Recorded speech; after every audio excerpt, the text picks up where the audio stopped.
इस्लामाबाद में सियासी अस्करी क़यादत की बड़ी बैठक। वज़ीर आज़म इमरान खान, आर्मी चीफ समेत तीनों मुसल्लह अफ़वाज के सरबराहान और चेयरमैन जॉइंट चीफ्स की शिरकत। वज़ीर आज़म का मुसल्लह अफ़वाज की तैयारियों और कारकर्दगी पर इत्मीनान का इजहार।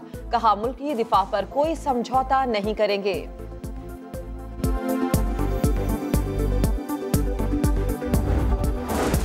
भारत की खुसूसी अदालत ने सान्हाय समझौता एक्सप्रेस के तमाम मुल्जिमान को बरी कर दिया। इंतहा पसंद दहशतगर्द रहनुमा स्वामी असीमानंद इकबाल जुर्म कर चुका था। पाकिस्तान का भारतीय हाई कमिश्नर को दफ्तर खारजा तलब करके शदीद एहतजाज। 11 साल कबल 44 पाकिस्तानियों समेत 68 अफराद दहशतगर्दी का निशाना बने थे।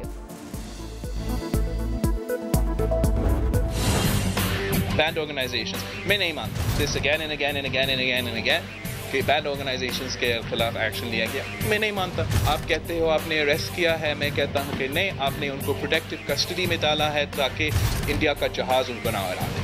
आप कहते हो कि आप उनके बैंक अकाउंट्स फ्रीज किया है, मुझे क्या पता, यकीन करो। और किस किस्म के फीस है ये? वो जैसे मुशर्रफ के बैंक अकाउंट्स फ्रोजन थे जब उसने पैसा निकाला था। नैब में पेशी के बाद बिलावल भुट्टो के हुकूमत पर तुंदो तेज हमले। प्रेस कॉन्फ्रेंस में कहा, कलअदम तंजीमों के रहनुमाओं को गिरफ्तार नहीं किया गया। हिफाजती तहवील में इसलिए लिया गया कि कहीं भारतीय जहाज न उड़ा दें। इनके बैंक अकाउंट्स ऐसे ही मुंजमद हुए जैसे परवेज मुशर्रफ के हुए थे।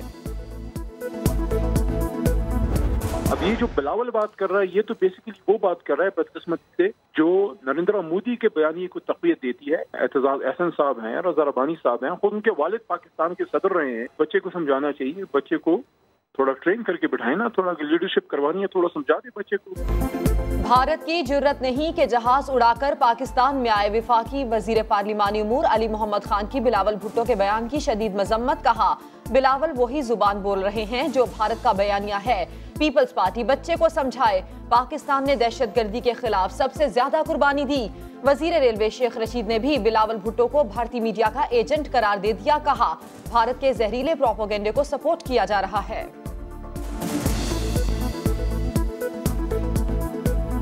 ये इंडियन मीडिया के इन्फ्लुएंस एजेंट के तौर पे काम कर रहे हैं। जो खबर इंडिया का मीडिया चाहता है कि पाकिस्तान के खिलाफ उनकी जो जहर अंगेज प्रोपेगेंडा है उसको बिलावल जो है वो जला बख्श रहा है। जाली अकाउंट्स केस में आसिफ जरदारी और बिलावल भुट्टो ने नैब को बयानात रिकॉर्ड करा दिए। नैब हेडक्वार्टर्स में 2 घंटे तक अलग अलग तफ्तीश की गई। बिलावल ने हर सवाल पर मैं नहीं मानता की रट लगाए रखी। कहा, मैं तो 1 साल से भी छोटा था। बाप बेटे ने नैब के सवालात के तहरीरी जवाबात आइंदा हफ्ते तक जमा कराने की यकीन दहानी करा दी।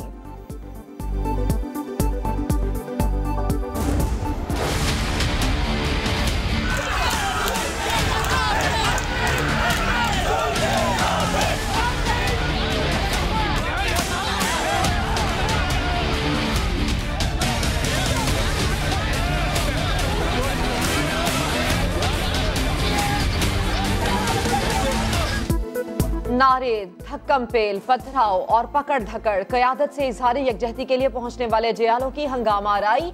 नादिरा चौक कई घंटों तक मैदान जंग बना रहा। जियाले सिक्योरिटी हिसार तोड़कर नैब ऑफिस के बाहर पहुंच गए। हेडक्वार्टर में दाखिल होने की कोशिश। पीपल्स पार्टी के 80 कारकुन गिरफ्तार, 6 पुलिस एहलकार जख्मी। अगर आप एक हद क्रॉस करेंगे तो फिर जाहिर है रियासत की भी कुछ जिम्मेदारियां हैं जो उनको अदा करनी पड़ेंगी। चंद दर्जन लोगों ने पुलिस के ऊपर हमला किया। ये बहुत ही एक अनफॉर्चुनेट बात है। साबित करना चाहते हैं कि किसी की जुर्रत कैसे हुई कि आपको तफ्तीश के लिए बुलाया जाए। ये एक रवैया किस तरह मुख्तलिफ है उन कालदम तंजीमों से जिनके ऊपर नेशनल एक्शन प्लान इन्फोर्स हो रहा है। कोई कुछ भी कर ले, एहतसाब का अमल नहीं रुकेगा। पीपल्स पार्टी के कारकुनों ने पुलिस पर हमला किया। ये रवैया कलअदम तंजीमों से किस तरह मुख्तलिफ है? क्या ये साबित करना चाहते हैं कि तफ्तीश के लिए क्यों बुलाया? विफाकी वजीर इत्तलात फवाद चौधरी का हंगामा आराई पर रद्द अमल। पीपल्स पार्टी से मुआफी मांगने का मुतालबा। ताज़ा ट्वीट में लिखा, कारकुनों की रिहाई का हुक्म दे दिया है। पुलिस पर हमला करने वालों को नहीं छोड़ेंगे।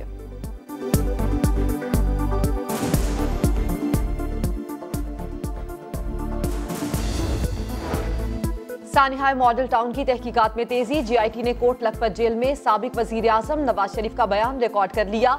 AD ख्वाजा की सरबराही में तहकीकाती टीम ने 2 घंटे तक पूछगछ की। नवाज शरीफ ने बताया, वाक़े का इल्म होने पर सूबाई हुकूमत को एक्शन लेने का हुक्म दिया था। ख्वाजा साद रफी का बयान भी जेल में रिकॉर्ड किया जाएगा। साबिक वजीर आला पंजाब शहबाज शरीफ भी GIT के रूबरू पेश हो चुके हैं।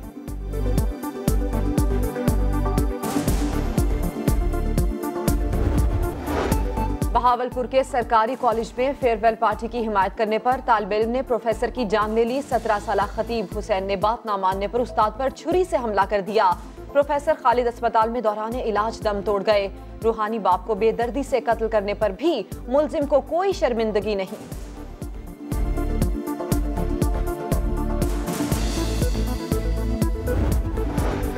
और मनशियात स्मगलिंग के इल्जाम में गिरफ्तार चेक रिपब्लिक की खातून ट्रीजा एलिस्कोवा को 8 साल कैद और 1 लाख रुपए जुर्माने की सजा सुना दी गई। बंद सवर कर कोर्ट वॉक करने वाली हसीना सजा सुनकर रो पड़ी। ट्रीजा के कब्जे से 8 किलोग्राम हेरोइन बरामद हुई थी।